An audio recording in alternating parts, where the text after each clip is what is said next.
வணக்கம். கலாம் ஆண்டு 5 நாள் 144 சனிக்கிழமை மார்ச் 7, 2025. இன்றைய நம்பிக்கை செய்திகள். கரூர் வள்ளுவர் கலை மற்றும் அறிவியல் கல்லூரியில் கல்லூரி மாணவர்களுக்காக 2 நாள் முகாம். 30 மாணவர்கள் கலாம் ஜோதி மாணவர்களாக பொறுப்பேற்றனர். மார்ச் 6, 7 இரு தினங்கள் கலாம் ஜோதி மாணவர்களுக்கான தலைமை பயிற்சி முகாமில் 30 மாணவர்கள் நாட்டின் வளர்ச்சிக்கு தலைமை பொறுப்பேற்பதாக முன்வந்தபோது அவர்கள் கலாம் ஜோதி மாணவர்களாக அறிவிக்கப்பட்டார்கள். அதிலும் குறிப்பாக வினோஷா, ராசாத்தி, பிரியதர்ஷினி, குமரேசன், காயத்ரி, மிதுன கீர்த்தனா, பழனிவேல் ஆகிய மாணவர்களின் பங்களிப்பு மிகச் சிறப்பாக இருந்ததாக திருமதி அபிராமி ஸ்ரீதர் தெரிவித்தார்.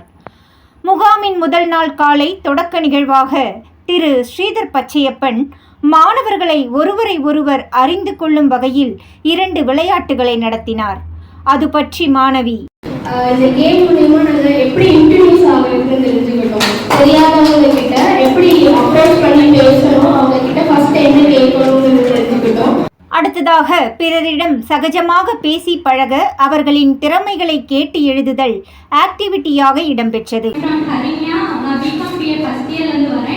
எல்லாத்தையும் பேசி யார் யாருக்கு என்ன திறமை இருக்குன்னு தெரிஞ்சுக்கிறது இல்லாம நம்ம அவங்க அதை கற்றுக்கவும் முடியும்.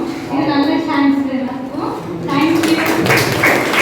அடுத்த நிகழ்வாக மாணவர்களிடம் திரு பாலு அவர்கள் கலாம் கூறிய கனவுகள் பற்றி மாணவர்களிடம் பேசி மனித வாழ்க்கையின் 4 பருவங்களை விவரித்து 3வது பருவமான வாழ்க்கை பருவத்தை உயர்வாக ஆக்கிக் கொள்வது பற்றி கலந்துரையாடினார்.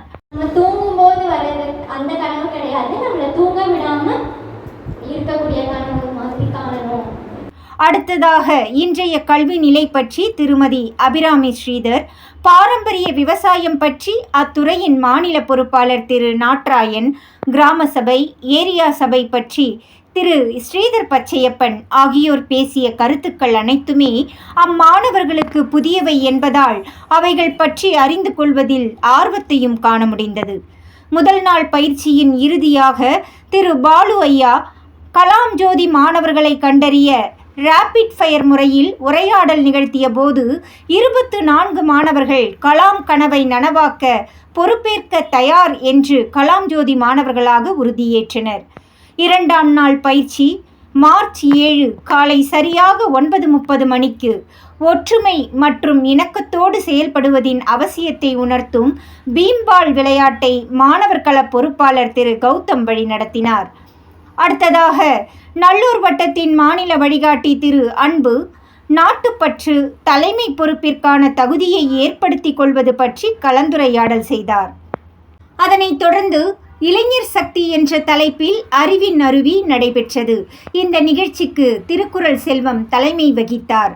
மாணவி ராசாத்தி வழிகாட்டியாக மேடையில் அமர்ந்தார். 10 மாணவர்கள் சிறப்பாக பேசியதோடு முதல் முறையாக மேடையில் பேசியதாகவும் பேசும் தன்னம்பிக்கையை அளித்ததாகவும் தமது பொறுப்பை உணர வைத்ததாகவும் மாணவர்கள் தமது பின்னூட்டத்தில் தெரிவித்தனர். அதனைத் தொடர்ந்து பேராசிரியர் திரு பழனித்துறை ஐயா சிறப்புரையாற்றினார். இறுதியாக மாணவர்கள் முகாமின் 2 நாள் அனுபவம் பற்றி உணர்ச்சி ததும்ப நெகிழ்ந்து பேசினார். இறுதியாக திரு பாலு அவர்கள் கலாம் கனவான வளர்ச்சியடைந்த இந்தியாவை உருவாக்க தமிழகத்தில் 1000த்திற்கும் மேற்பட்ட இளைஞர்கள் நல்லூர் வட்டத்தின் தலைமைத்துவ பயிற்சியை பெற்று மக்களை 100 துறைகளில் ஒருங்கிணைத்து வருகிறார்கள். இந்த லட்சிய பயணத்தில் வள்ளுவர் கலை மற்றும் அறிவியல் கல்லூரி மாணவர்கள் கலாம் ஜோதி மாணவர்களாக இணைவது மற்ற கல்லூரி நிறுவனங்களுக்கும் மாணவர்களுக்கும் ஊக்கத்தை அளிக்கும் என்று உறுதியாக நம்புவதாக பேசினார். இறுதி நிகழ்ச்சியில் கல்லூரி தாளாளர் உயர்திரு செங்குட்டுவன் அவர்கள் கலந்து கொண்டார் என்று திருமதி அபிராமி ஸ்ரீதர் தெரிவித்தார். நம்பிக்கை செய்திகளுக்காக சென்னையிலிருந்து தயாநிதி. இத்துடன் இன்றைய நம்பிக்கை செய்திகள் நிறைவடைந்தன.